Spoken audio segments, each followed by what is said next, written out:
this is the 12th of May entry in Jonathan Harker's journal that he is keeping during his stay with Count Dracula. And this entry doesn't have necessarily a lot going on. It's pretty straightforward, so this shouldn't take very long at all. The main thing that's going on when the journal opens is that at this point the Count is aware that Harker is becoming aware that there's more to the Count than just simply who he appears to be. And it seems that the Count is starting to make plans for Harker's demise. And this is obvious because Harker takes note in his journal entry that the Count is very businesslike. He seems to be not his amicable self. He seems to be very serious. And he has him write 2 letters, which are going to be post-dated and or predated. So when they're dropped in the mail, essentially they're going to be dropped in the mail at specific times. And it's going to give the appearance to Mina, who is Harker's fiancée, as well as his business partner in the law firm, that everything with him is okay. And they shouldn't be concerned, when in fact he is a prisoner. So it's going to allow the Count, at this point the Count has complete control over Harker's life. And Harker is very much aware of this at this point, but he also notes in his journal entry that it makes no use for him to try to fight the Count in this matter, because then if the Count's suspicions are still only suspicions, it'll only make things worse for Harker. So basically at this point Harker is convinced that he will need to bide his time for him to make his escape or anything to that effect.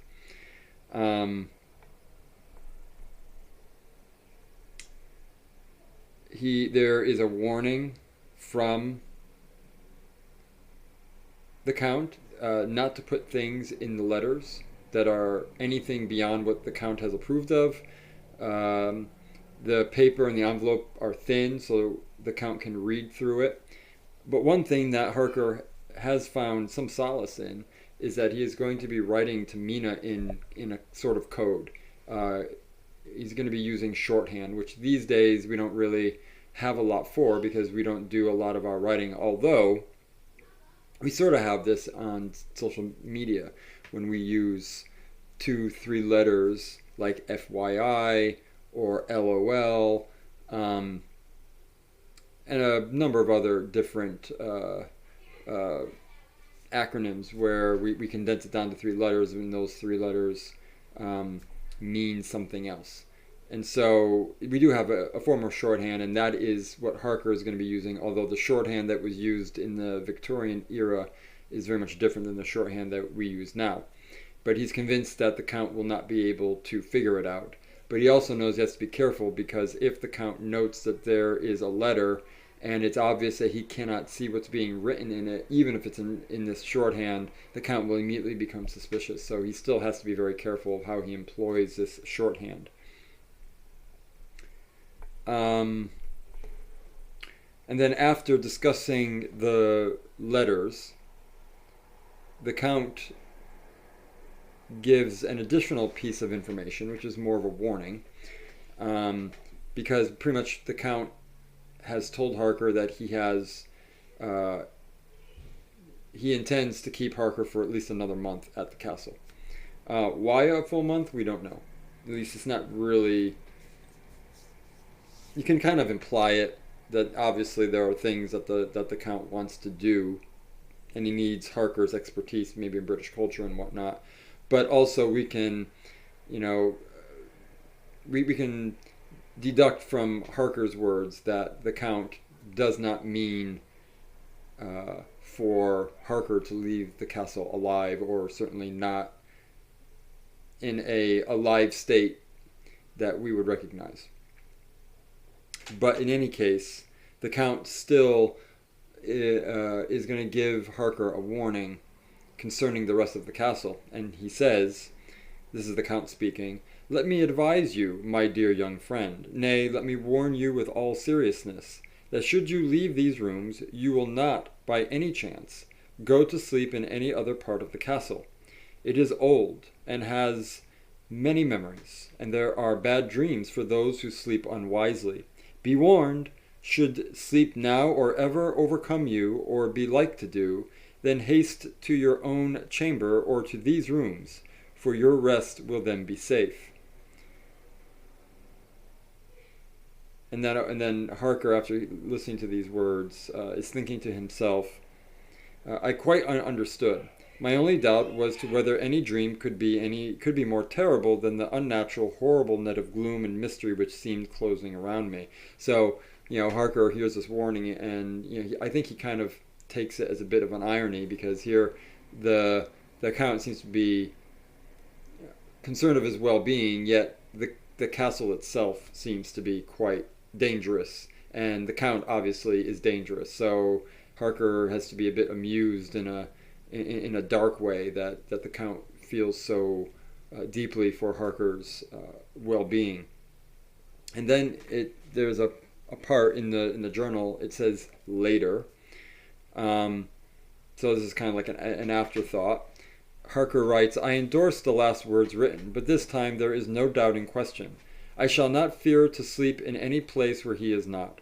I have placed the crucifix over the head of my bed. I imagine that my rest is thus freer from dreams, and there it shall remain." So now the crucifix is in a fixed place, and it is in a place where Harker is aware of its presence. It is meaning now it has taken a more fixed and permanent place in Harker's life. So this is kind of a cool, subtle way for Stoker to tell his audience that Harker's Christian faith is awakening. It's getting stronger. Now he wants to be able to have that crucifix always in a fixed place, kind of in his sight, even though it's over his head. He can't always see it up there. But in any case, Harker feels much safer with it watching over him. So now not only is the crucifix around his neck, but now when he sleeps, it is going to be in an area where he feels God can best watch over him. Although he doesn't use those exact explicit terms, we can imply that this is what Harker's soul is feeling, and to the point that he's writing this in his journal. So now he's going to leave his rooms, and he's going to do a little bit more exploring. And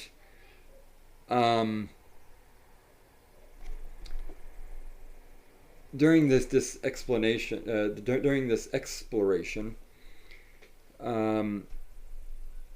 he's going to learn something about the Count, which he had not known.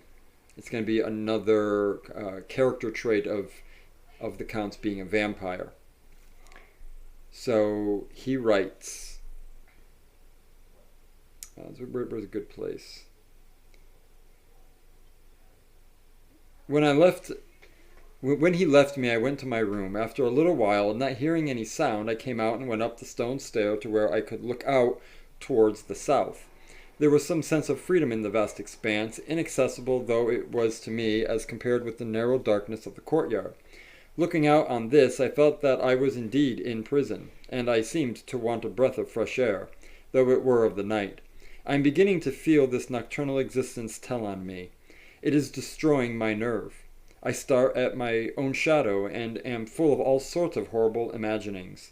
God knows that there is ground for my terrible fear in this accursed place. I looked out over the beautiful expanse, bathed in soft yellow moonlight, till it was almost as light as day. In the soft light the distant hills became melted, and the shadows in the valleys and gorges of velvety blackness. The mere beauty seemed to cheer me. There was peace and comfort in every breath I drew. As I leaned from the window, my eye was caught by something moving a story below me, and somewhat to my left, where I imagined, from the order of the rooms, that the windows of the Count's own room would look out. The window at which I stood was tall and deep, stone mullioned, and though weather-worn, was still complete. But it was evidently many a day since the case had been there. I drew back behind the stonework and looked carefully out. What I saw was the Count's head coming out from the window. I did not see the face, but I knew the man by the neck and the movement of his back and arms. In any case, I could not mistake the hands which I had so many opportunities of studying. I was at first interested and somewhat amused, for it is wonderful how small a matter will interest and amuse a man when he is a prisoner.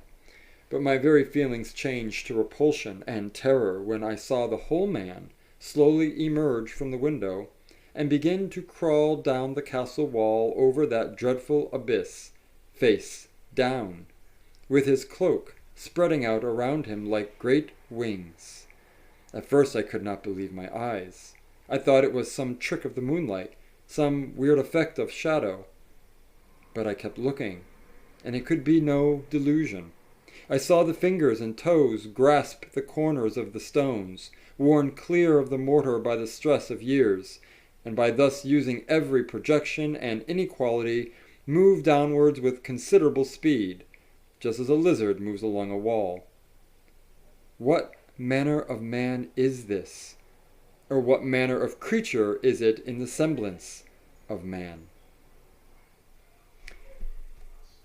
So here we have Harker experiencing a form of Dracula, and this is essentially the Count changing into his bat creature. So it is certainly something that Harker would have never seen before, and if there were any doubts from the mirror incident or the teeth, the sharp teeth that protrude over his lips, or the night that Harker arrives and the manner of the driver and the dealing with the werewolves that were surrounding them, all these things are adding together, and now we have the Count clearly a creature that is not of this world. Or at least or in this world, but not of this world, and he is certainly something more than just a mere man. And I think Harker has a good thought here when he asks himself more, what manner of creature is it that looks like a man? So this is good information also for the reader, because as the story continues, we're going to wonder at times how the Count is able to get to certain places. So this is Stoker using this scene with Harker's experience to inform the reader what to expect from the Count. And now that we have these pictures, we know what our heroes will be up against. Of course, there is still more to reveal about the Count and his strength and the capacity of his power and things like that. But we are, as readers now, we're starting to have things build up, and we are going to eventually be presented with a very formidable, evil creature. And our heroes will certainly need all of their wits about them.